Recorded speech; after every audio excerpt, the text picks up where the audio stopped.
Turongeye turabashuhuje kandi tubifurije amahoro y'Imana no kugubwa neza aho muri hose abakurikiye Hupa Vision Radio. Imana y'amahoro ibahe umugisha cyane. Dushimye Imana kongera kugaruka muri studio kubana namwe tuganira ku ijambo ry'Imana. Tumaze kumenyerana ngira ngo ikiganiro ubuzima bufite icyerekezo mutegurirwa n'itorero inkuru nziza mu Rwanda mumaze kukimenyera, kandi nanjye turamenyeranye. Ni Pastor Munyemana Prote ugarutse kubana namwe, ariko kandi twongeye kugira umugisha wo kubana n'umukozi w'Imana Pastor Peter Uwiringiye Imana. Reka tumusabe nawe asuhuze abakurikiye Hupa Vision Radio. Suhuza abantu. Nshuti z'umusaraba, turabasuhuje mu izina ry'umwami wacu Yesu. Imana y'amahoro ibahe umugisha kandi tubifurije kugubwa neza aho muri hose. Imana y'amahoro ibagirire neza cyane. Turabashuhuje rero abari mu mujyi wa Kigali, ubwo turi mu Rwanda iwacu, abari mu ntara z'igihugu cyacu zitandukanye, ubwo turavuga intara y'Uburasirazuba, turavuga intara y'Uburengerazuba, turavuga amajyepfo, tukavuga n'amajyaruguru. Aha ariho hose muri muhabwa umugisha mu izina rya Yesu. Kandi tugarutse dusuhuza n'abari mu ntara ya gatanu, abari muri diaspora. Reka dusuhuze abantu bari muri Amerika, dusuhuze abantu bari muri Aziya, dusuhuze abari muri Australia, dusuhuze abari muri Europe n'abari muri Afurika, hano muri East Africa. Mwese turabashuhuje mu izina rya Yesu. Amahoro y'Imana kumeze kubana namwe aho muri hose, kandi imbaraga z'Imana zibakingirize. Hanyuma rero iyo mutubonye muzi ko tuzanye ijambo ry'Imana, kandi ijambo ry'Imana ni umutsima utera imbaraga. Hamagara rero umuntu mubwira uti shyira ku 129 kuri Star Time, hanyuma wumve icyo Imana ivugana nawe.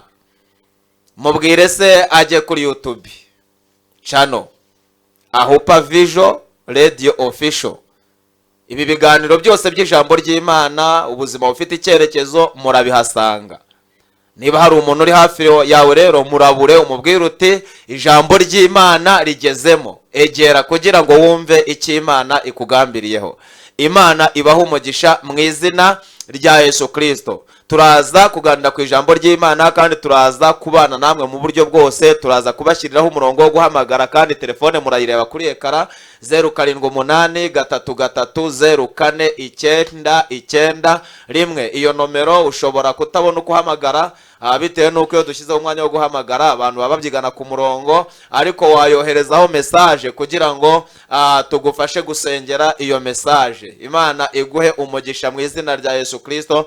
Iyo nimero kandi uramutse ushatse gutera inkunga ikiganiro cyangwa se ijambo ry'Imana ryagufashije, ugashaka gukorera umugisha ku mukozi w'Imana wakubwirije wagusengeye, iyo nimero iri muri mobile money. Imana ibaho umugisha. Reka rero dusabe mushumba Peter asenge Imana, asengere uyu mwanya twinjiyemo, asengere imitima igiye gukurikira ijambo ry'Imana, hanyuma tuze tuganire ku cy'Imana ivugana natwe uyu mugoroba. Mwami Mana yacu, data mu izina ry'umwami wacu Yesu, tuguhaye icyubahiro. Tugushimiye kubw'ubuntu n'urukundo, kandi tugushimiye kubw'umugambi n'umuteguro. Niweho washyizeho iyi gahunda, niwe washyizeho iyo Hupa Vision kugira ngo tubashe gutambutsa ubutumwa bwiza. Ibyo turabigushimiye.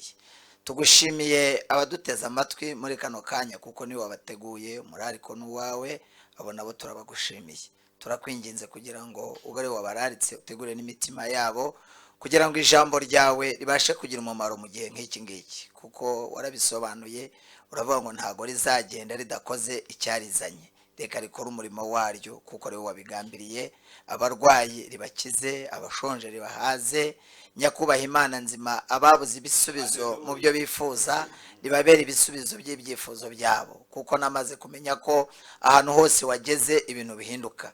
Reka uhure n'imitima y'ubwoko bwawe, ugirire neza ubwoko bwawe, kandi natwe nyakubaha ugiye gukoresha muri uno mwanya. Ndasenze kugira ngo utweze kandi udutunganye, kugira ngo ijambo ryawe rigiye gusohoka mu kanwa kacu rishyigikishe ibimenyetso n'imbaraga zawe. Ntago turisengeye kuko ryo rirera, ariko twebwe turakwinginze kugira ngo umwuka wawe atuzeho cyane, kugira ngo turusheho gusobanura ijambo ryawe. Urakoze rero, utangirane natwe kandi uze gusozanya natwe. Tubisabye Imana Data twizeye mu izina ry'umwami wacu Yesu. amina. Imana iguha umugisha mu izina rya Yesu. Tugiye kwihuta rero dusome ijambo ry'Imana, hanyuma twumve icyo Imana ivugana natwe. Turasoma ijambo ry'Imana mu Befeso, urwandiko rwandikiwe Abefeso. Turasoma ibice byaho 2 n'umurongo wa 10, niturangiza tubagezeho teme, tubabwire insanganyamatsiko tugiye kuganiraho. Nahageze mureke dusome ijambo ry'Imana mu izina rya Yesu. Abefeso ibice 2 umurongo wa 10 haravuze ngo kuko turabo yaremye ituremeye imirimo myiza muri Kristo Yesu, iyi Imana yiteguye kera kugira ngo tuyigenderemo. Amen. Amen. Kuko turabo yaremye ituremeye imirimo myiza muri Kristo Yesu, iyi Imana yiteguye kera kugira ngo tuyigenderemo. Hanyuma rero warutangiye gutekereza ngo ese teme cyangwa insanganyamatsiko yari iriya jambo ni iyi. Insanganyamatsiko tugiye kuganiraho iravuga ngo dusobanukirwe abo turi bo n'impamvu turiho. Muri cya gitabo ndi kwandika cyitwa Amakanzu 7 y'Umunyamuhamagaro, harimo ijambo rivuga ngo iyo utaramenya uwo uri we ngo umenye n'agaciro kawe, ntumenya n'aho ubariza ibyawe.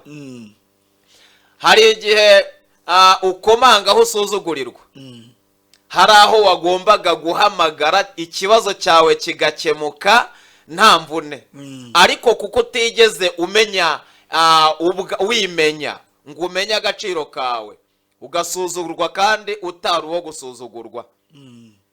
Rero tugiye muri iri jambo gusobanukirwa abo turi bo kandi tumenye n'impamvu turiho. Ese ubundi kuki turiho? Mushumba Peter, kuki uriho? Ni ukuvuga ngo kuba turiho ntabwo ari impanuka. Ntabwo ari impanuka, ahubwo turiho kubw'umugambi w'Imana. Turiho kubw'umugambi w'Imana. Noneho rero kuko turiho tugomba no gukora icyo Imana yadushyiriyeho. Bishaka kuvuga ngo umuntu uwo ari we wese, yego, waba mugufi, waba muremure, waba igikara, waba inzobe, waba umuzungu, waba umwirabura, uriho kubw'umugambi w'iki? W'Imana. Okay. Mbonereho no kubwira ba bantu bajya bipinga, ukavuga ngo ntabwo uri mwiza, mbese urazi uburyo abantu bajya bishyira muri detaye. Mbone kubabwira ngo ukubayeho uko ariko kose niko Imana yagize gute yabishatse, kandi uriho kuko Imana ishaka kugukoresha ukugize gute umeze. Okay, reka wenda twinjiremo neza. Igitabo cy'Itangiriro, Imana irema ibintu byose, ibiremesha ijambo bivuga ngo habeho, amazi abaho, ibiti bibaho, amatungo abaho, ibiguruka bibaho, ikirere kibaho, ibitaka bibaho, ibintu byose bibaho. Irangije kubirema iravuga ngo tureme umuntu ase natwe, agire ishusho yacu. Yego, ase natwe, narangiza agire ishusho yacu. Ijambo ratubwira ngo Imana iragenda ikata icyondo. Yego. Imaze gukata icyondo ibumba umuntu ishyira mu iforomo. Umuntu azafite iforomo nk'iyi ngiyi yanjye. Yego. Imuhagarika aho ngaho, imuhumekeramo umwuka w'ubugingo. Ariyo shusho y'Imana. Ariyo shusho y'Imana. Yego. Noneho ku murongo waho wa 2:15 mu gitabo cy'Itangiriro akavuga ngo Imana ishyira umuntu muri iyo ngobyi, imushyiriramo kugira ngo ayirinde kandi ngo anayihingire. Ayihingire anayirinde, niko bavuga 2:15. Uyu nguyu nicyo yarashyiriwe hariya. Yarashyiriwe muri iriya ngobyi kuyihingira, ikindi no kuyirinda. Hanyuma ahangaha ijambo riravuze ngo kuko turabo yaremye ituremeye imirimo myiza. Iyo yatwiteguriye kera muri Kristo Yesu kugira ngo tuzayigenderemo. Uko niko Imana yandemye, uko niko Imana yakuremye, uko niko Imana yaremye abatuye isi yose. Hanyuma iyo usomye ijambo ry'Imana muri Matayo 5:13 haravuga ngo turi umunyu w'isi. Wabyumvise? Yego. Ubu ni ubutumwa bwiza. Aha tugeze ni mu butumwa bwiza bwa Yesu uko bwanditswe na Matayo. Yego. Ntabwo ijambo ritubwiye ngo turi urusenda rw'isi. Ariko tukiraha waruzi ko hari igihe umuntu aba urusenda rw'isi cyane. umuntu akaba urusenda mu kigo arimo, umuntu akaba urusenda muri karitsiye arimo, umuntu akaba urusenda ahantu akorera, umuntu akaba urusenda mu rugo rwe, umuntu akaba urusenda muri famiye, umuntu akaba urusenda mu rusengero asengeramo, umuntu akaba urusenda mu kigo ayoboye, umuntu akaba urusenda muri kampani, umuntu akaba urusenda aho agenda mu nzira, umuntu akaba urusenda. ayo mazina nariho hari abitwa ba rusenda, ariko ziko hari n'abantu bitwa ba rusenda koko, hari n'abitwa bagitamisi. bagitamisi ushaka kuvuga ngo bakaratiye abantu ararura ntago bari na gitamisi ariho. none jewe nzi uwo bita rusenda. oya nanjye gitamisi ndamuzi nka babiri ndabazi, hari n'utwiganye witwaga gitamisi.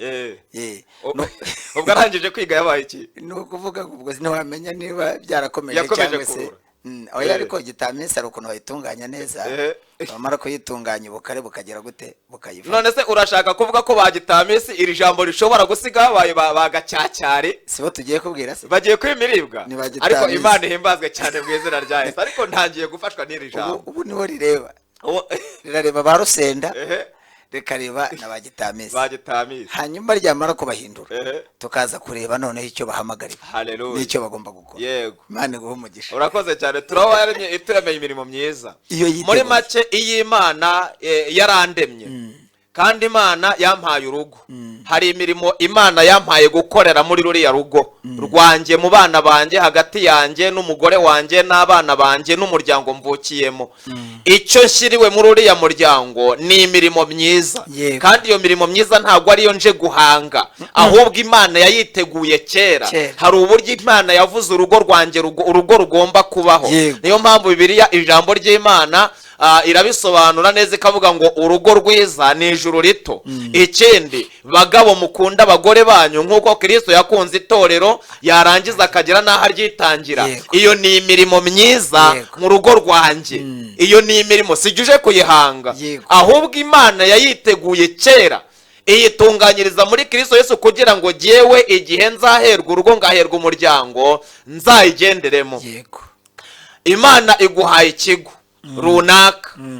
icyo kigo Imana yakivuzeho kera utaraba. ariko uzi ko yabwiye Yeremiya igice cya 1 umurongo wa 5 ikawubwira ngo nakumenye ntarakurema mu nda ya nyoko, mwezi utaravuka kugira ngo ushyiraho kuba umuhanuzi uzahanurira amahanga. Yego. bivuga ngo guhanura byaremwe mbere ya Yeremiya. guhanura wari umurimo wa Yeremiya. Imana yashatse ko Yeremiya azagendera muri uwo murimo. umurimo ubaho mbere ya Yeremiya. Yeremiya aza asanga umurimo ugize gute uhari. bivuga ngo uriya muntu uyoboye kiriya kigo, uriya muntu uyoboye kiriya gihugu, uriya muntu uyoboye iriya kampani runaka, uriya muntu uyoboye uriya muryango uyu munsi wa none, uriya muntu uyoboye ruriya rusengero, uriya muntu uyoboye iriya gereza, uriya muntu ntabwo ari ibya none, ahubwo Imana yabiremye kera mbere yuko abaho. hanyuma hari imirimo myiza. ubundi hari abantu bavuga ngo hari ahantu hatakorerwa imirimo myiza, ariko nta hantu na hamwe Imana idashaka ko hakorekera imirimo myiza. aho utagiye kure aho ngaho uwavuga ngo ahita hakorerwa imirimo myiza. niyo mpamvu yavuze ngo turaba yaremye ituremeye imirimo myiza. yego, siko bimeze. ariko turaza kuza no kureba abantu bagiye bakora imirimo myiza. yego, tuze no kureba bagiye bakora imirimo mibi. aba aribo twise bagitamisi ba rusenda. kugera iyi saha akaba aribo n'iri jambo rigize gute rireba. bishaka kuvuga ngo urimo ukora imirimo mibi ari mu mbusa n'iki Imana yagize gute yavuze. ntago ari mu ntego cyangwa mu mugambi w'iki w'Imana. kuko Imana ijya kurema umuntu yamuremeye imirimo myiza. noneho umva ukuntu umuririmbyi yaririmbye kugira ngo abantu babyumve neza. yaravuze ngo mbere y'uko iturema twebwe ubwacu yabanje kuturemera isi. imaze kuyirema ngo ihita ishyiramo n'ibindi bintu byose umuntu yagira gute yakenera. yego, sibyo? yego. noneho bishaka kuvuga ngo n'ibi bintu tubona biriho byose, tureba aya mazu meza, izi modoka nziza, ibi byo kurya byiza, Imana yacu nishimwe. yego. Imana yabiremye ariko ibiremeye iki? umuntu. sibyo? yego. reka tujye mu buzima busanzwe. twebwe turi ababyeyi. iyo tukiri abasore tujya gushaka twabanje gutekereza uburyo, cyangwa reka njye mu ijambo riravuga ngo ninde muntu ushobora kujya kubaka inzu ntabashe kwicara ngo apime amenye amafaranga cyangwa se akore bije ibikoresho aba ari ibikoresho bizazuza iyi nzu. bizuzuza iyo nzu, Eh. ngo namara kwicara neza Ehe. amaze kubitegura amaze kubitunganya abone gushoka umushinga agire gute yubake. yashakaga kuvuga ko nta muntu ushobora gukora ibintu atateguye Yego. ibikoresho. ntabwo byamwemerera. noneho buriya ibintu si byo biba bifite umumaro, ahubwo ibikoresho nibyo biba bifite umumaro. nibyo bifite umumaro. bishaka kuvuga ngo ibyo tureba hano mu isi nta mumaro bifite, ahubwo umumaro ufite twebwe, kuko ni twebwe Imana yagize Nitwe gute, tubikoresha. nitwe tubikoresha. Yego. kuko yaravuze ngo mbere y'uko iturema yabanje kuturemera isi n'ibindi birimo byose twagira gute twakenera. Yego. nujya no mu itangiriro igice cya mbere 26 uraza gusanga n'ubundi hari ahantu yaremye umuntu, yaramubwiye ngo mugende mwimenyereze kuyobora isi Yego. n'ibisiga n'ibiguruka n'ibintu byose. irabizana ibihereza iki umuntu. iyo ukurikiye amakuru usanga Imana imaze kuzana ibyo byose birangije, ubushobozi yabishyize mu kuboko kw'iki k'umuntu. Yes. iramubwira ngo genda ibi bintu umenye uko bigenza. ubyite n'amazina. n'Adamu Eva Adamu niwe wise Eva izina, niwe ari mwese. yaravuze ngo uyu azitwa umugore, ngo nakara nakara ko mu mara yanjye, nakagufwa ko mu magufwa yanjye, ikindi azitwa umugore kuko akuwe mu mugabo. ibyo bintu yarabyihishuriye. yabisanzeho. aho ngaho rero ikintu cyabikoze ni ikihe? iyo usomye itangiriro uravuga ngo mbere na mbere Imana yaremye ijuru n'isi. Haleluya. isi yariho ubusa busa itagira ishusho, ngo umwuka w'Imana yagendaga hejuru y'iki y'imuhengeri. noneho ngo Imana yitegereje ibona si byiza, ibonye itari byiza, iravuga ngo habeho iki umucyo. umucyo ubaho. hanyuma ngo ifata umucyo iwita amanywa, ijoro iryita umwijima. iryita umwijima, umwijima iwita ijoro. siko bimeze. Yego. noneho iyo ugiye kureba usanga uko yasobanuye umucyo ikawutandukanya n'umwijima. Yego. ari na Bibiliya ivuga ngo naziritse amategeko yanjye mu nkingi z'imitima yanyu. Adamu, reka no kujya kure cyane, Adamu ajya kwita Eva akara ko mu mara ye, biriya bintu ntabwo yabyibwiye, ahubwo ni mwuka w'Imana wabimusobanuriye, wamufasha. yavuze ngo muzahabwa umufasha umwe tubana nawe buri gihe. aravuga ngo aka nakara ko mu mara yanjye, ni akagufa ko mu magufa yanjye, azitwa umugore kwakuwe mu muntu, mu mugabo. ubwo urumva atambutse rero ahita amubwira ati ubwo ushoboye ibyo hita utambuka ujye no kureba uburyo uyobora iki ibintu byose. Bibiliya iravuga ngo uko yabyise izina na bugingo n'uyu munsi niko bikitwa. ihene ni ihene, ingurube ni ingurube, impyisi ni impyisi. bivuye ku ki? bivuye ku muntu. bibuke teme turiho, dusobanukirwa abo turiho n'impamvu turiho. mu yandi magambo, buri kintu cyose ubona hano ku isi kiriho kubera umuntu. Yes. niyo mpamvu abantu badakwiye kwikanga ngo bagire ubwoba bakangwe n'ibintu, kuko ibintu ntabwo birimo bidutegeka, ahubwo twebwe tugomba kubitegeka. ariko tukiri aho ngaho, burya nta bantu bategekwa n'ibintu se, kandi Imana yararemye ibintu yarangiza ikarema umuntu ngo abiyobore. burya urugero, hari nk'abantu bajya bavuga ngo jewe ngo kureka itabi byarananiye, kureka inzoga byarananiye, ngo kureka gusinda byarananiye. ubwo se ntaba ayobowe n'ibintu, kandi Imana yararemye ibiriho kugira ngo uwo muntu abiyobore. uwo nguwo ntaba yiyatsa ubusonga. uwo rero Bibiliya yamuvuzeho, yaravuze ngo iyo umuragwa akiri umwana aba ameze nk'imbata. ameze nk'imbata. ngo atangira gutegekwa n'abagaragu ku byasi. Yego. kandi ari ibye. abo ni nabo twaje kubwira kugira ngo bave mu bubata bwo gutegekwa n'isi. ibyo bagategetse kugira ngo bigire gute bibategeke, kuko twaje kubasobanura ngo basobanukirwa abo bari bo n'impamvu bariho. reka turaza kubivuga, turaza kuza kuvuga abo turibo, tuvuge n'impamvu turiho. rero abo bantu guhera kano kanya kanona habiyumve ibyo bintu birimo bigutegeka, ukwiye kubitegeka kuko biriho kubera ko ugize gute uriho. iyo utabaho ntibyakabaye bigize gute biriho. hari n'irindi jambo abantu bakoresha cyane muri iyi minsi rivuga ngo erega burya ngo amafaranga ngo aragukoresha ngo ntuyakoresha. iryo jambo warivuga iki? rivuga ngo amafaranga niyo akoresha abantu. ese koko buriya amafaranga niyo akoresha umuntu cyangwa umuntu niyo ukoresha amafaranga? guteze amafaranga akora ibikoresho Imana yaduhaye kugira ngo tubikoreshe, yarayaduhaye kugira ngo dukoreshe. ni ibintu Imana yaduhaye kugira ngo twifashishe mu buzima bwa buri munsi. ibyo ntibikwiye rero kugira gute kudutegeka. nibiramuka bibaye bigutegetse rero ubwo ni ukuvuga ngo ubusonga wari ufite n'ubutware uzaba ugize gute, Urabwatswe. urabwatswe. kandi nta muntu n'umwe mu buzima wifuza kugira gute, gutsindwa.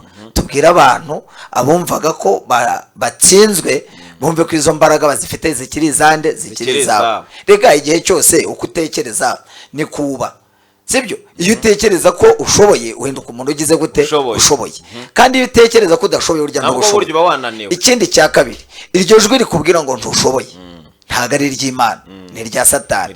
twibuke ko Imana iriho na Satani akaba ahari, kandi bose bakoresha iki, imbaraga, kandi bakorera mu mwuka bose. iryo rero rikubwira ngo ntibishoboka, niryo rya rindi rya gitamisi. iri kubwira ngo birashoboka, ni iry'Imana. iryo rikubwira ngo ntibishoboka, ukwiye kugira gute, kurirwanya. ukavuga ngo bishoboka gute ko umuntu wize wamubwira ngo ntuzi gusoma, ntuzi kwandika, kandi yaragize gute, yarize abizi neza ko yicaye muke mu ishuri. none tubwire abantu se Satani yarariho abwira ngo byararangiye cyangwa ntibishoboka, tubabwire ko bishobotse. noneho wese ntubizi, ijambo rivuze ngo iki? rivuze ngo mbere yuko Imana iturema yabanje kuturemera iki, isi n'ibindi bintu birimo byose twagera gute, twakenera. bivuge ngo ibyo ngibyo biri mu biganza byacu. ariko simbuka nkwereke kugira ngo mve ko ibintu biri ku isi tugomba kubitegeka. nushaka ujye mu bami ba mbere, sibyo?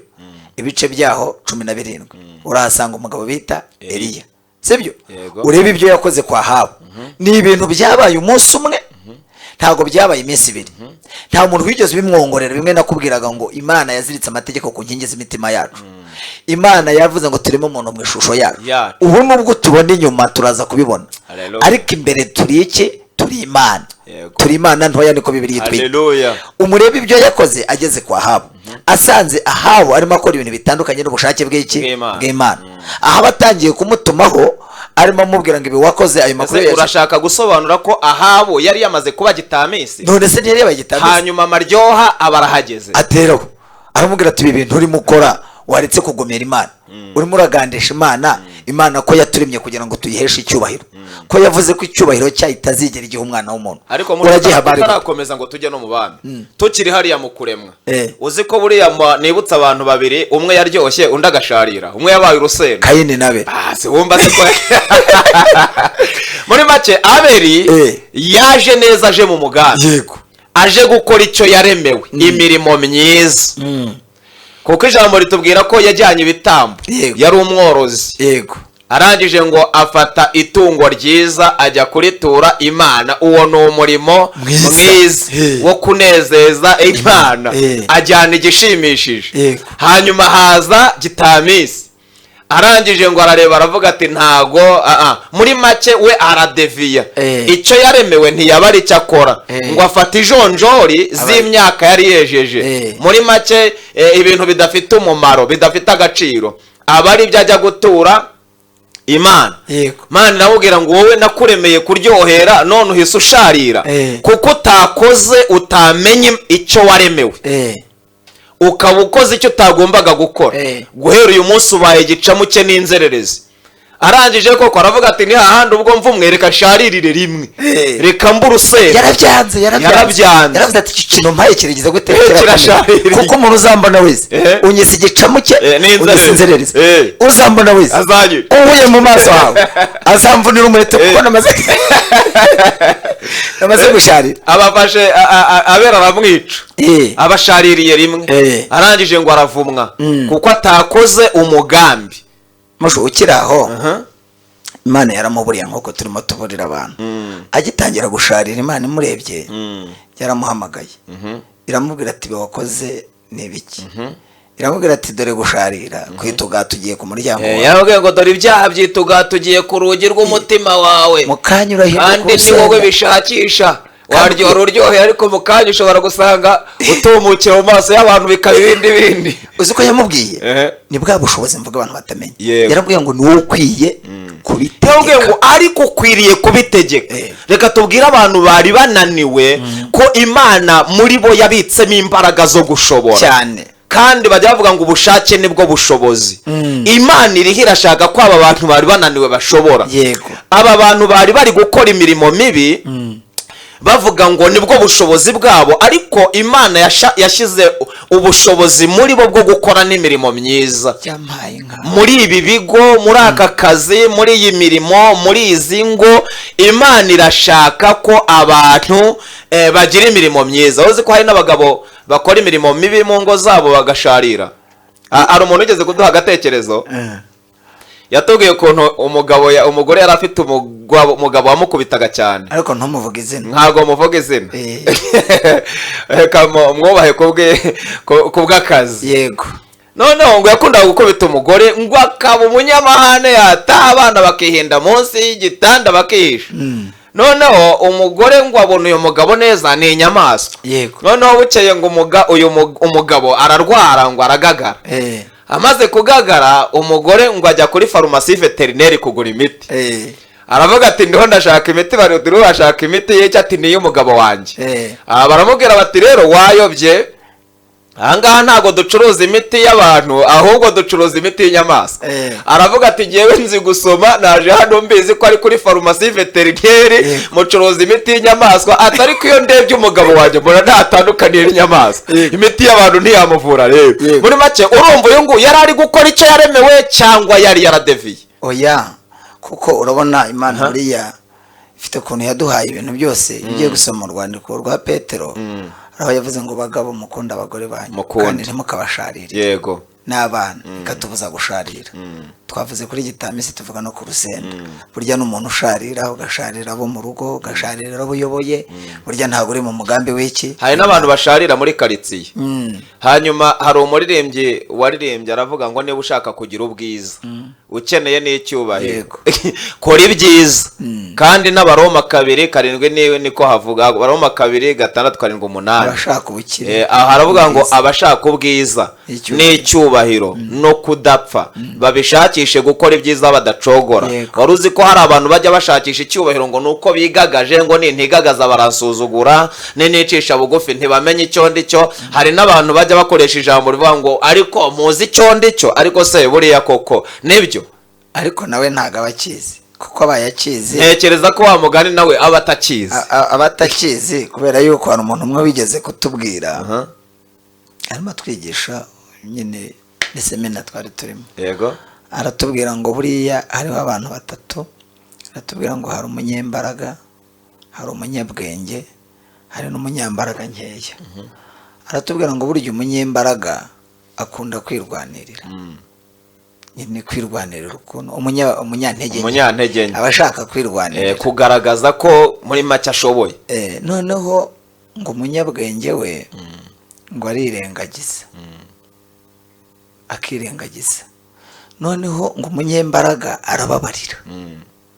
Uwo muntu rero ukubwira ngo uzi icyo ndicyo, sinzi icyaba ari cyo ahangaho. Ubwo mu yandi magambo abashaka kukubwira ati ubu nakwereka icyo ndicyo. Iyo umuntu ashaka kukwereka icyo ari cyo, ashyira mu bikorwa nyine ibyo agize gute, ibyo atekereza. Ni indwano, siko bimeze. Ni ugutukana, ni bya bindi byose abantu bakoresha. Ujya kumva buriya nk'umuntu ujya kurogesha undi, uriya ntabwo ari umunyembaraga. Ukubwira ngo uzi icyo ndicyo, umunyantege nke. Kuko uri umunyembaraga ntiwajya kuroga umuntu ngo umurogeshe. Byibura uri umunyembaraga wanamukubita urushyi bikarangira. Ariko iyo umubwiye ngo uzi icyo ndicyo, buri umuteganya kuzajya asumba wanga handi urupfu rwotera iki izuba. Twarimo tuvuga ko bavuga ngo uzi icyo ndicyo. Ubaye uzi icyo uricyo, Kristo aravuga ngo umuntu ushaka kuba umwigishwa wanjye nyakuri agera ikirenge mu cyanjye. Bibiliya ivuga ko yakubiswe agatukwa ntiyagira uwo akangesha, ntiyagira uwo asubiza, kandi yari afite imbaraga zo ku Yesu. Itubwira ku baba Stefano n'abandi kuntu babateye amabuye, bakajya bavuga ngo babarire, ko batazi icyo bakora. Ahubwo akavuga ngo ndabona ijoro rigera gutera ikingo. Uwo niwe wari uzi icyo uricyo. Hari igihe umuntu amenya icyo ari cyo, ariko icyo ari cyo atari cyo Imana ishaka kwaba cyo, sibyo? Winjiwemo umwuka nk'uriya wa Kahini, sibyo? Wishe Abeli. Niho rero uvuga ngo uzi icyo ndicyo.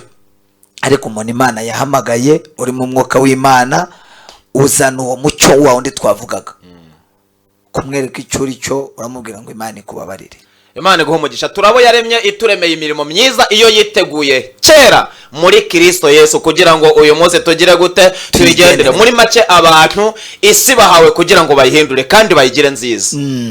Ariko reka dutange urugero. yego buriya iki gihugu cyacu cy'u Rwanda mu gihe gishize cyahuye na gitamisi yego muri 94 gihura na gitamisi gihura n'urusenda kirasharirirwa gihura na ba gitamisi cyahuye na ba gitamisi gihura na ba rusenda igihugu kirasharirirwa ariko mu gitondo haboneka abagabo yego reka tuvuge Inkotanyi baza n'umunyu Haleluya baza n'umunyu ijambo ryatubwiye ngo muri umunyu w'isi yego haba haje Inkotanyi zibazinjiye mu gihugu cyacu cy'u Rwanda yego baravuga batari ko bari abagabo nubwo igihugu bagisharirije ariko nyamara ntago twahawe igihugu ngo gisharirirwe bagihinduye umwijima kandi turi umunyu tukaba n'umucyo tuzanimo umucyo none tujyane iki umucyo yego baba bafashe umuheto barawubanga barawuheka batiganda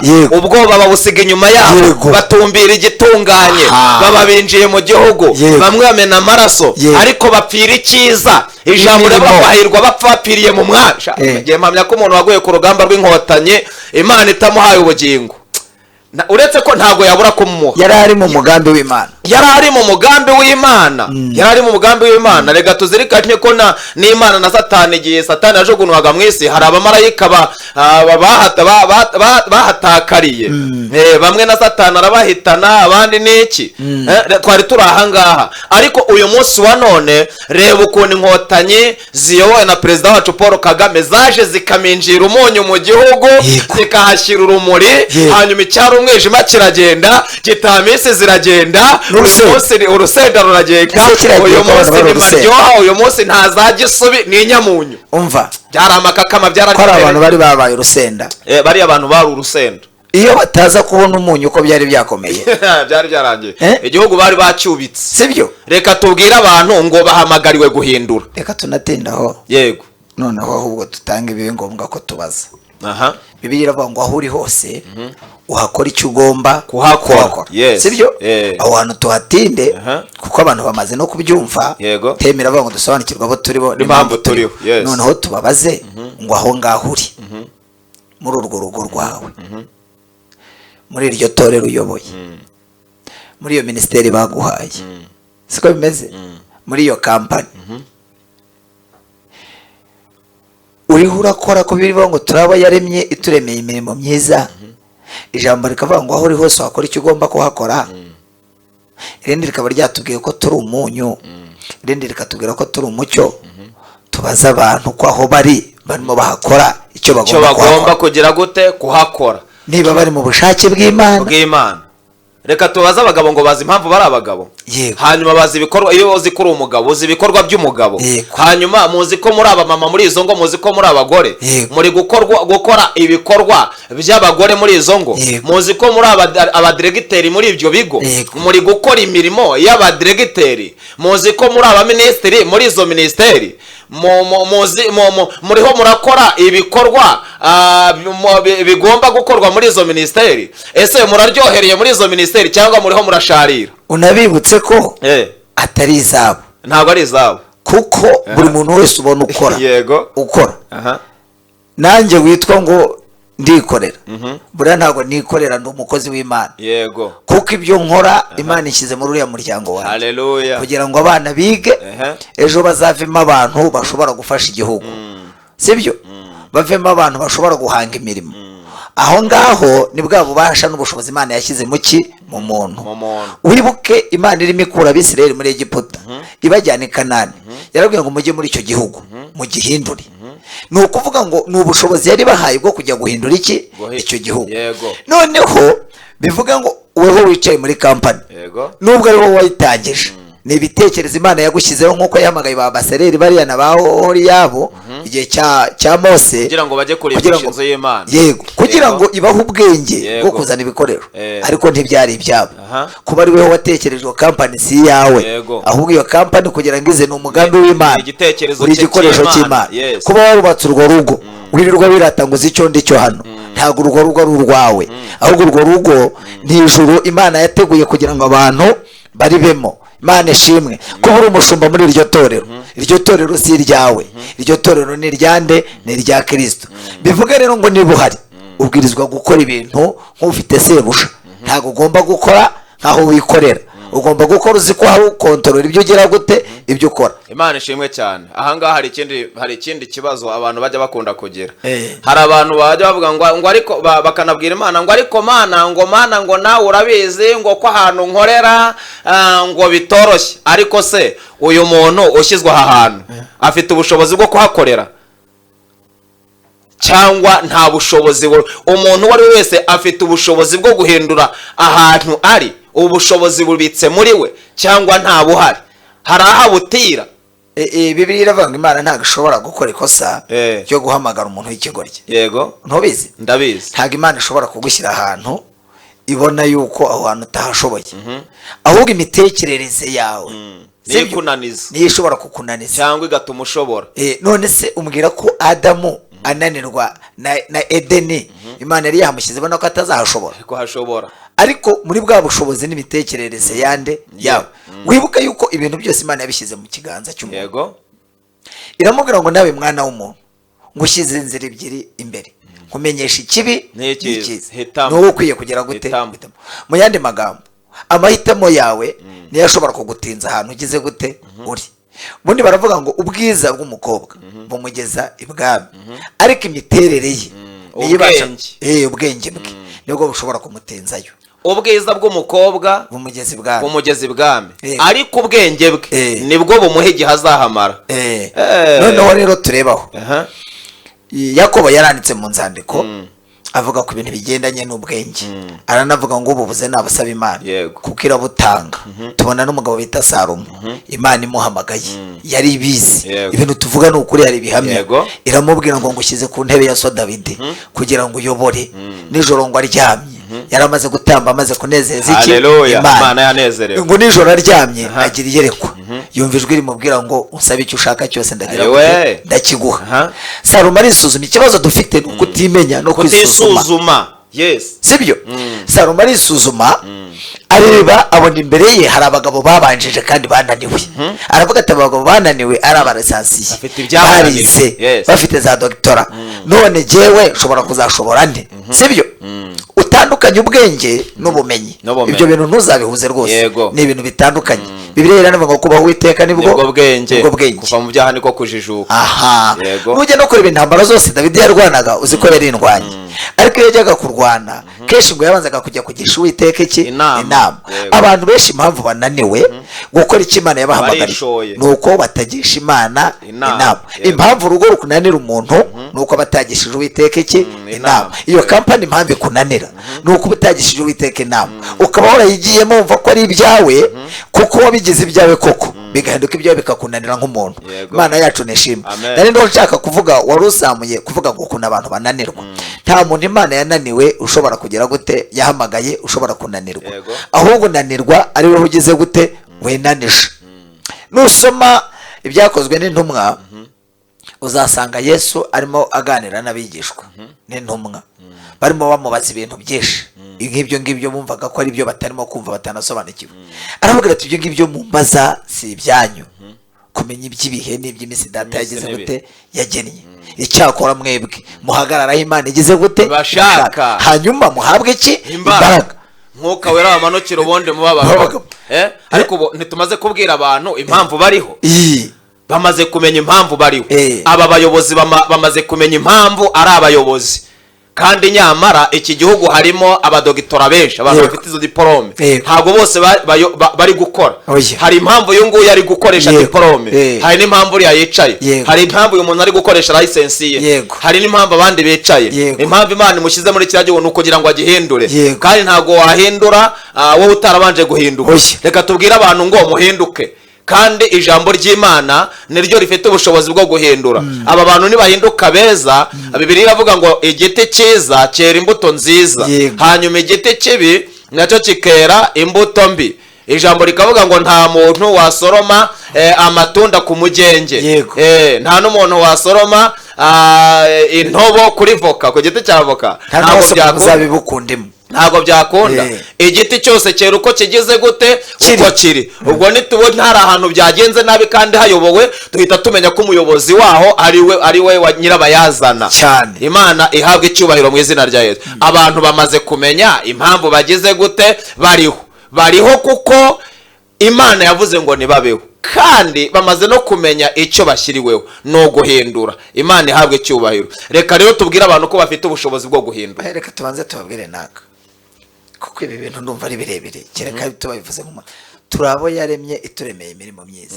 Reka n'abantu tubibutse imirimo itari myiza. Yego. Tubwire abantu barimo gusambana rwose kuriya murimo atari mwiza. Gusambana si umurimo mwiza. Abarimo kuroga si umurimo mwiza. Kuroga, kwiba, kugambana, kwica, gufungisha abantu n'ibindi bimeze gutyo. Mu yandi magambo reka tubihuze gutya, tuvuge ngo iyo mirimo ya kamere yose urimo ukora ntabwo ariyo Imana yageze gute. Bagende basome Abagalatiya 5 bahere kuri 17. babone ikimana, barahasanga imirimo ya kamere, bahasange n'imbuto z'umwuka.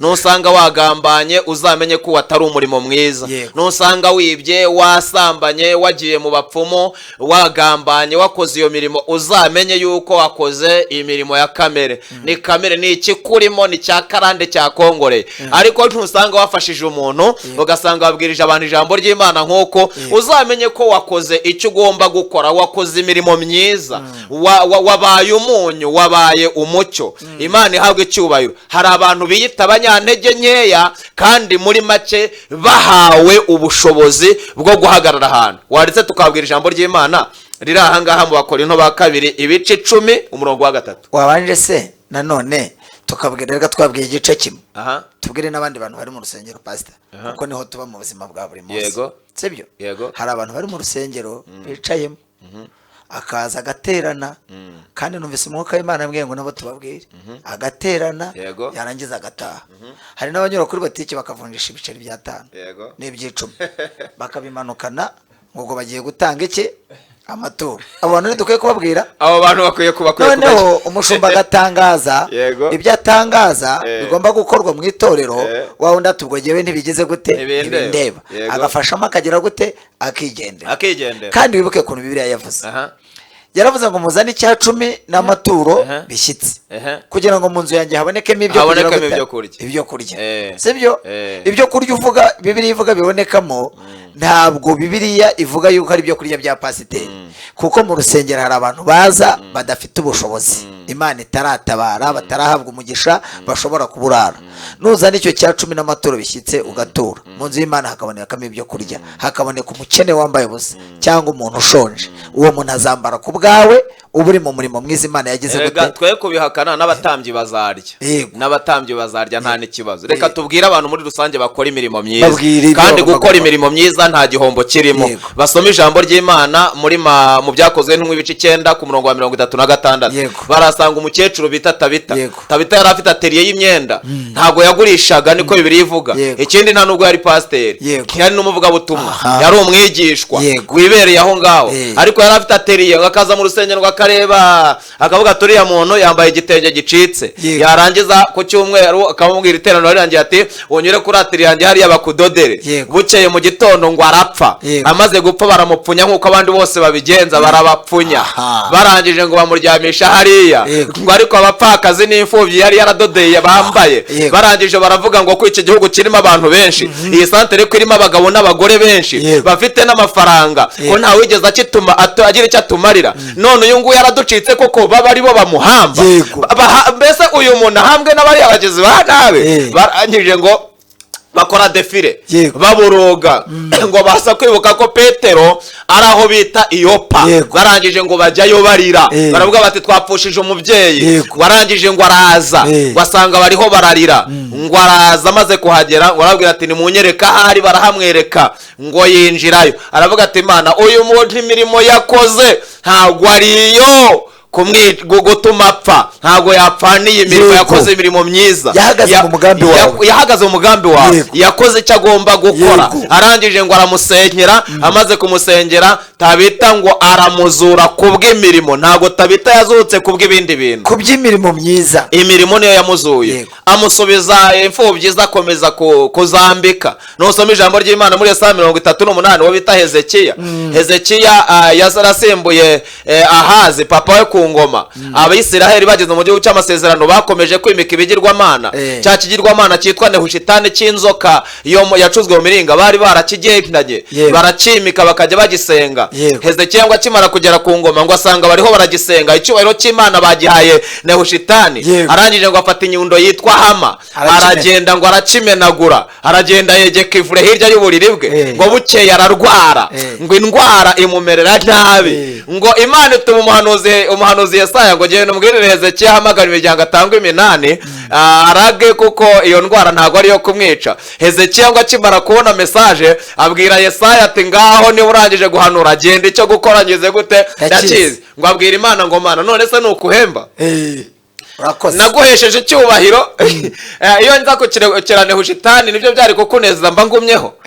Nubatse imidugudu y'abapfakazi hariya, ntayo umugore yangirimo, ntayo umugore wangirimo, none ko njyanye umugore wanjye azabahe?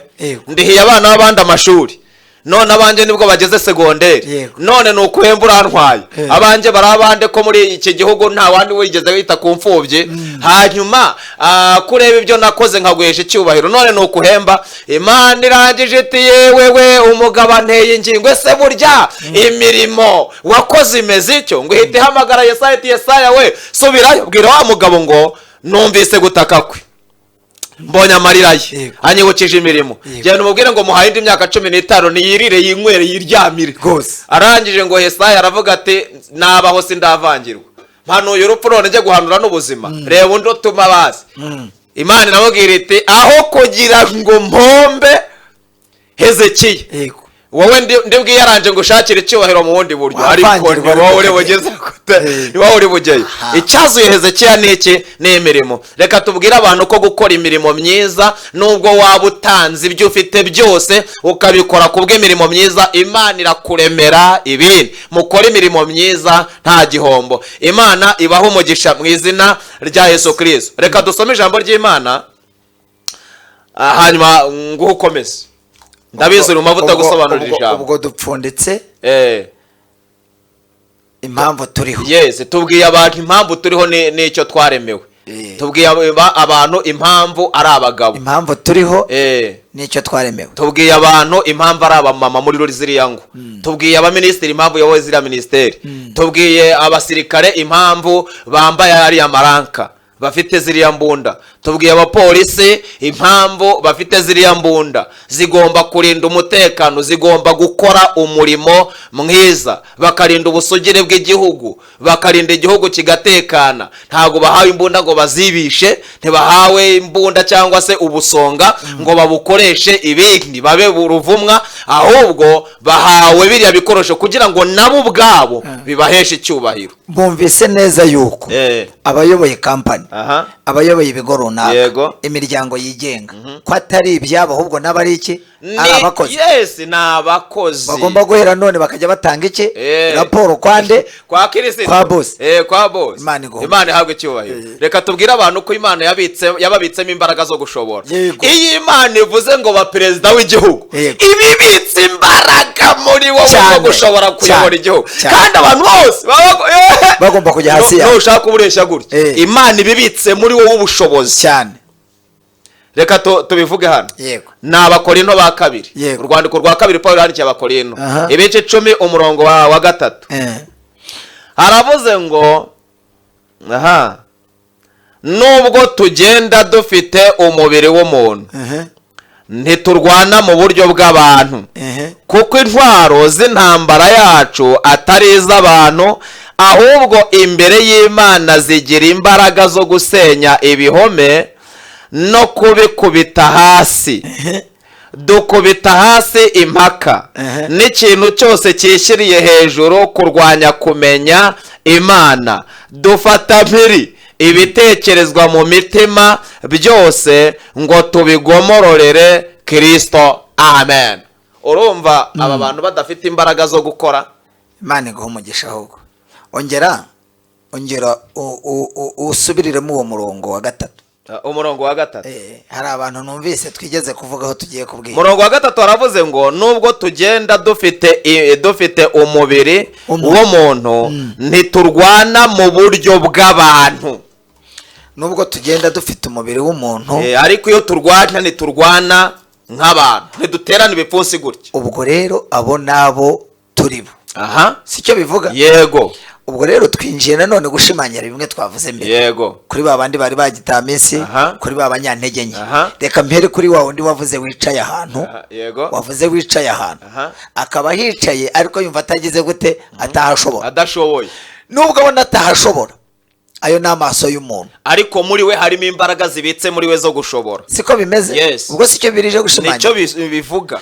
Weho tubwira abantu tubwire ngo nubwo ubona unaniwe, nubwo ubona iruhande rwe hari ibikugose, Yego. akabara barimo bakunaniza kuri iyo ntebe, ubona barimo bakubyiga bakubwira ngo yiveho, Yego. ariko wowe ufite ubushobozi bwo kubahagurutsa akaba aribo bagenda. Yes, bakaba bagenda. Ko uri mu mugambi w'Imana, ukaba uri mu gikora cy'Imana yagushyiriye hehe aho ngaho.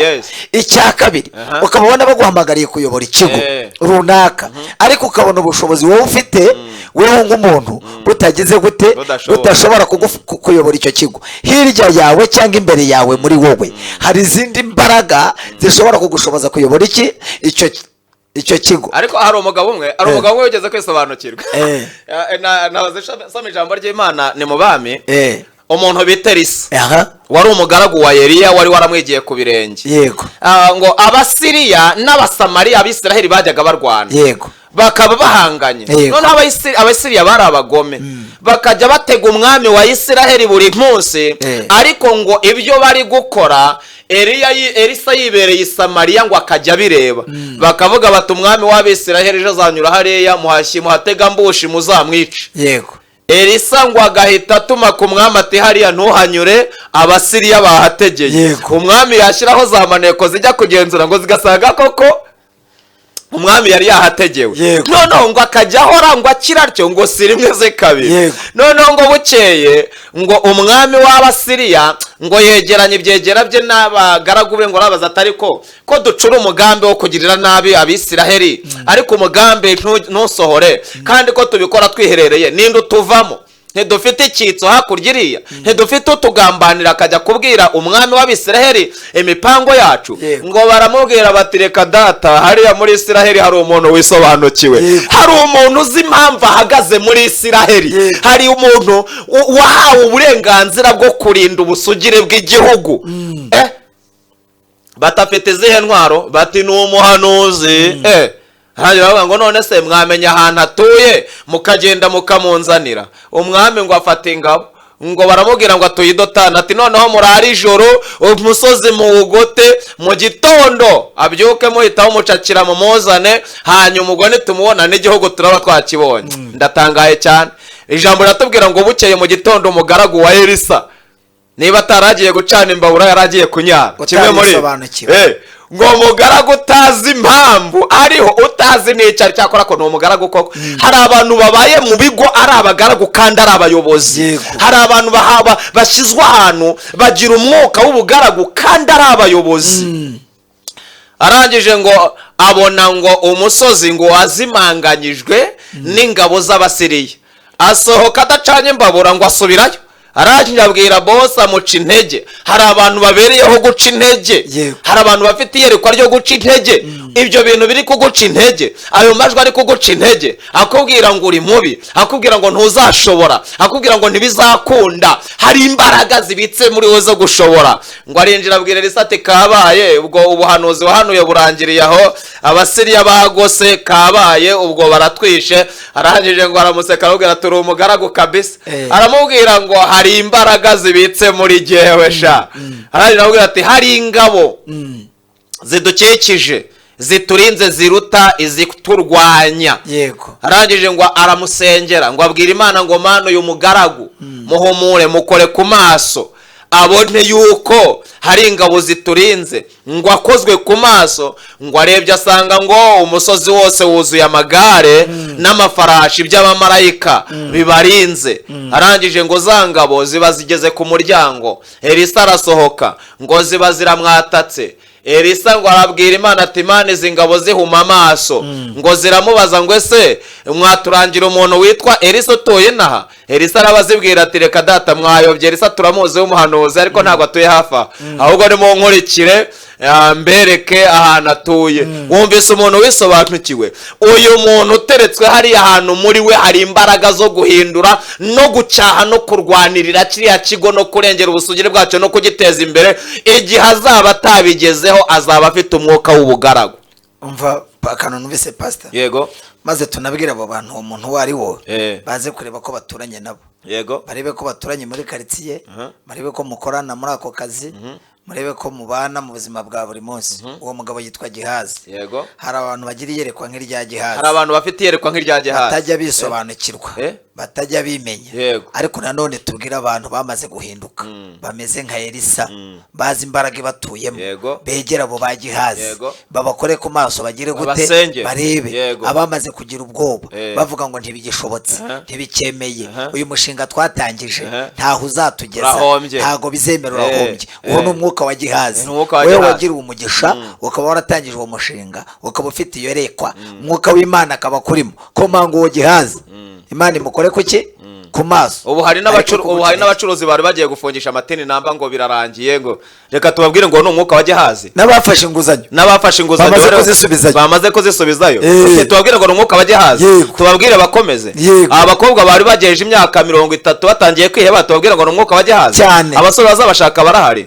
Abagore bari bagiye kuva mu ngo ngo bakahukana bakazita, n'aba bagabo bari bahetse udukapu nk'abanyeshuri bagiye muri interinari ngo batahe, tubabwire ngo ni umwuka wa Gihazi. Imana ibahaye ubutwari bwo kuba muri izo ngo. N'abari bagiye kwimuka quartier ngo baturanye n'umurozi, ni umwuka wa Gihazi. Dore uko bimeze. Dore uyu mugabo kuntu yabigenje kugira ngo tubwire abangabo, ndabona ducunguza uburyo umwete amasaha yadufasha. Uyu mugabo uramwibuka rimwe amaze gufunga, amaze guhanura ibintu byose. Igihe kimwe ngo umwami aramutuma, harabaza ati bamaze kubaza uko byagenze, atuma ingabo 70. Uyu neri amutuma mugende munzanira ako kagabo. Ni umwami bita Ahazi ngo arababwira ati mugende munzanire ako kagabo. Ni igihe ngo bari bagiye kuraguza, barimo bamaze kujya kuraguza kigirwamana, ngo ku kigirwamana cyitwa cya Ekuroni. Noneho ngo babonye arababwira ati muratitiba mujye mwabagabo. Arabwira ati tugiye kuraguriza umwami tumenye yuko azabaho cyangwa azapfa.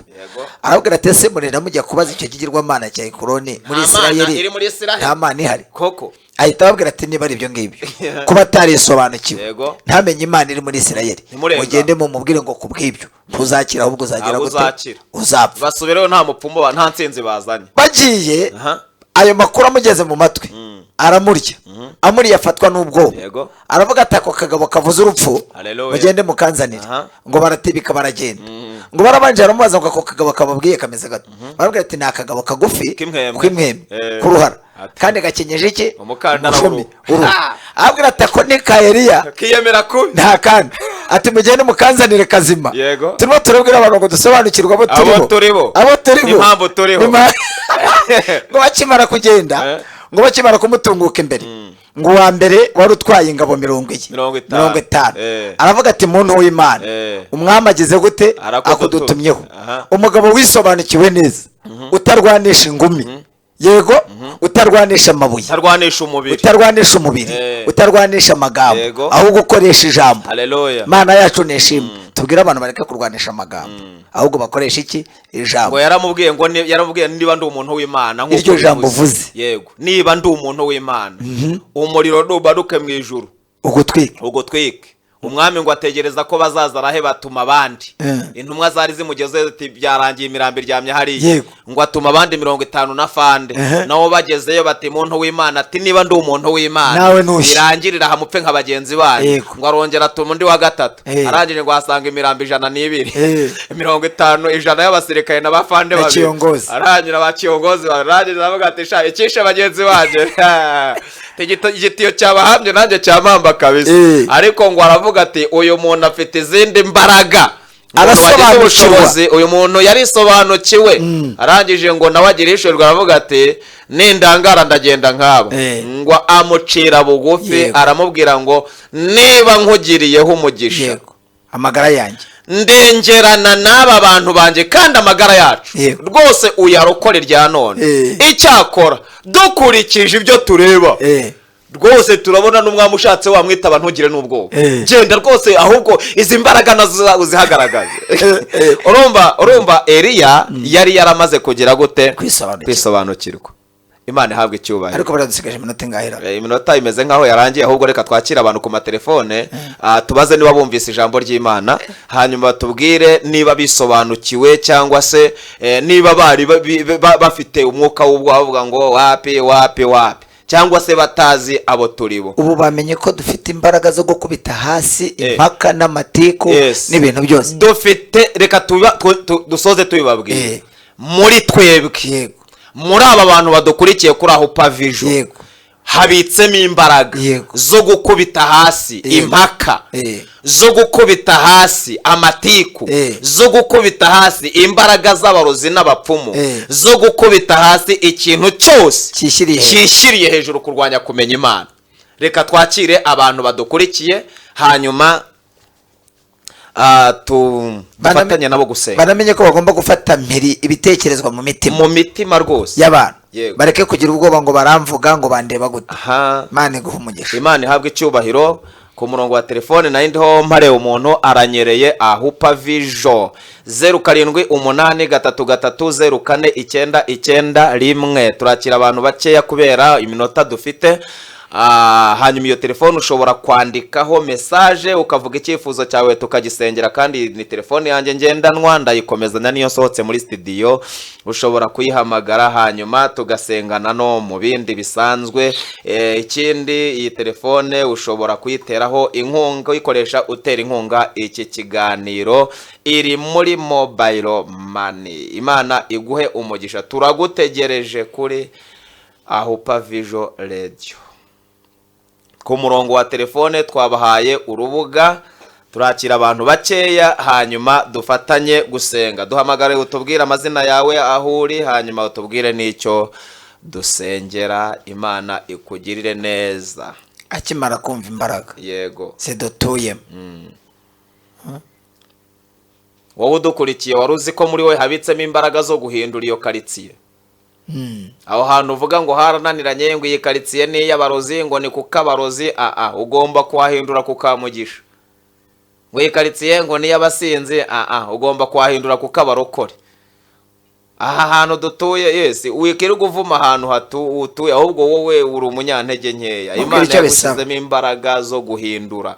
Imana ihabwe icyubahiro. Abantu muri Kobipa mubyihorera, ahubwo muhamagare. Ahupa, alo. Karame urinde.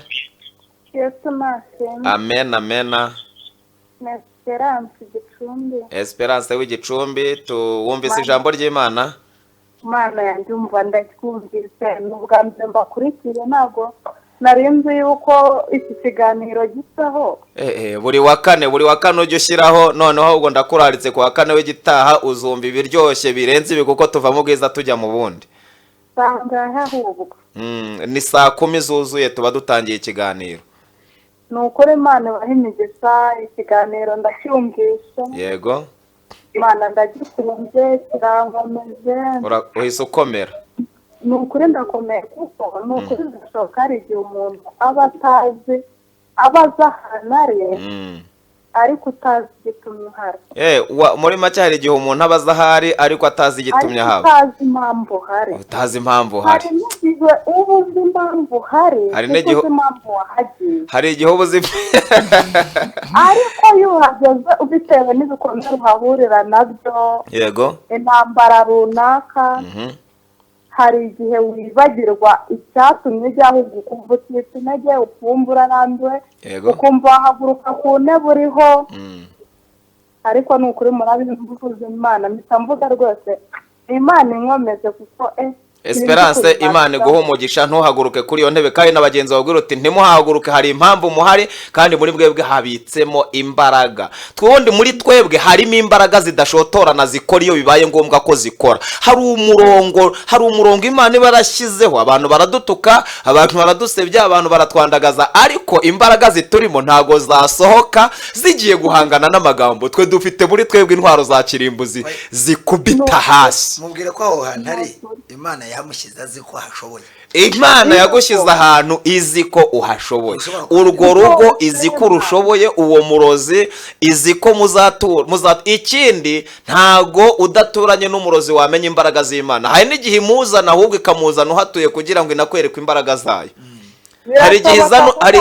Hari igihe iza n'ukurwanyiriza mu kazi kugira ngo umenye imbaraga zirwanira n'umuntu mu kazi, kugira ngo ikurwanire ruvuge gukomera. Urakoze cyane Esperance Igicumbi. Utuye Igicumbi ahagana he? Utuye Igicumbi ahagana he Esperance? Ni mu murenge wa Mutete, ariko ni nk'ibyo ngibyo muvuze ndi kubabwira ko mbyumvise kurusha abandi, wenda simbizi ntari ubyumvise nkanjye. Ariko ubu ndi Nyamata mu Bugesera. Uri Nyamata mu Bugesera. Imana rero iguha umugisha. Twagufasha gusengera ikihe cyifuzo? Icyifuzo ni uko Imana yanshoboza ikankomeza, kuko ni kenshi na kenshi nanjye ikunda kunshyira ahantu hatandukanye, nkagenda nzi ko ari ihankiza, ariko hamunga nakabwo mbonye urugamba rumbanye urugamba ngasa nk'ushaka. Imana iguhe umugisha, turagusengera, Imana igukomeze. Reka twakire abandi nka babiri. Bisobanukiwe. Turacyabategereje abantu nka babiri rwose ku murongo, kugira ngo uyu munyagicumbi Esperance wumvise ko abisobanuye neza ati hari igihe burya uba uri ahantu ukabona urahari ariko utazi impamvu wahagiye, naho burya hari impamvu Imana iba yarashyize umuntu ahantu.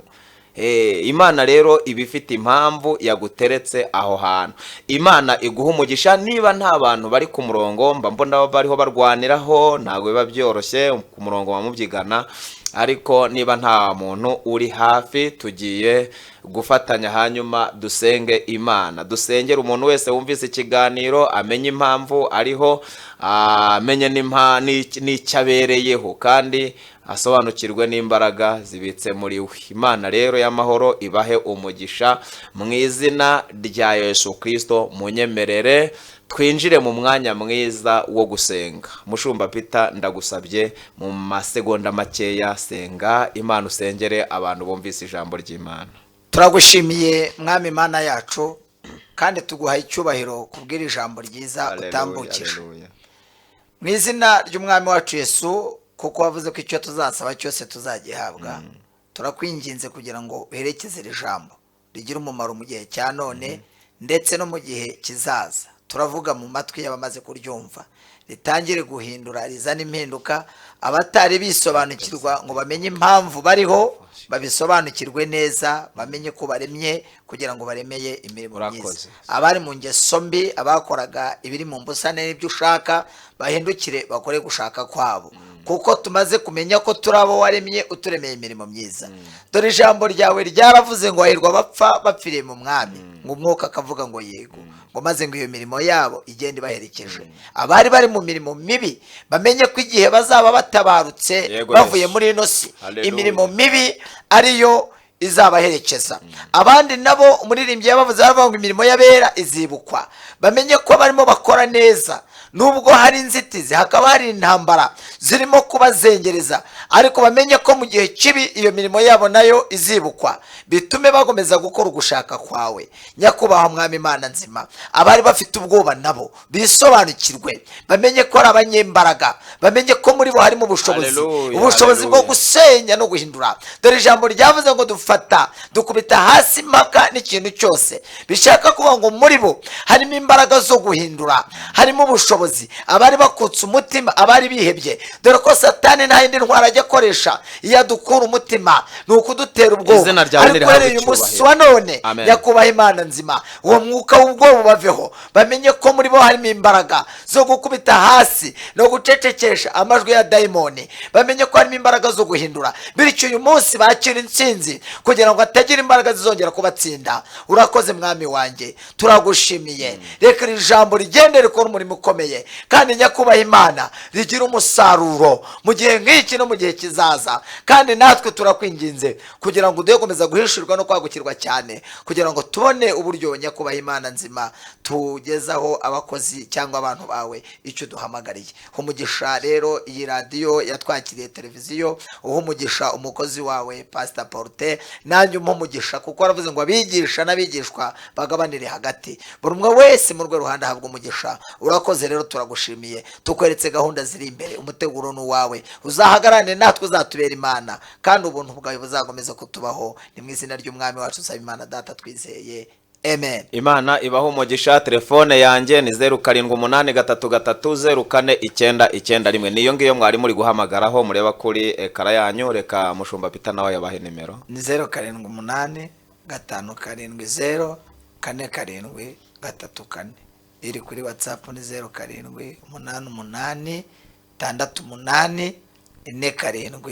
0788684744. muhabwa umugisha n'Imana. Imana ibahe umugisha. Reka tubwire abantu ngo naho kuwa kane w'igitaha ku isaha ya 10:00 ntihazagire ubura cyangwa ngo akererwe. Imana rero ibahe umugisha. Shalom, shalom, shalom. Wabateye amatsiko ukababwira ko umunsi tuzigisha ku ijambo rivuga ngo iminsi mibi tuyimishe gusenga. Yego, tuzigisha ku ijambo rivuga ngo igihima umunsi mubi. Murakoze.